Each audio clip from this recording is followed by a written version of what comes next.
Este treito da estrada de acceso ao campo da Feira do Mosteiro en Meis adoita solagarse todos os invernos. Non é raro incluso que se corte o tráfico cando se prevén fortes chuvias.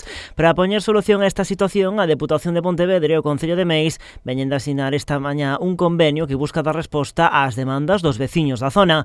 O proxecto supera os 300.000 euros, dos que o 70% os achega o organismo provincial e o 30% o Concello.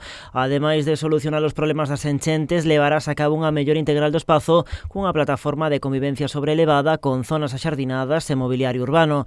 A mellora inclúe tamén a canalización das pluviais, o soterramento das redes da telefonía e a electricidade, a renovación de luminarias e a creación dunha contorna segura co obxectivo, dinde na Deputación, de darlle continuidade á actuación feita no campo da Feira da Vila.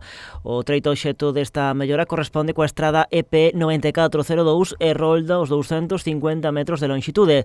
Trátase dunha vía con tráfico bastante habitual ao servir para moitos condutores de acceso á autovía do Salnés dende o centro da localidade. O proxecto sairá en breve a licitación.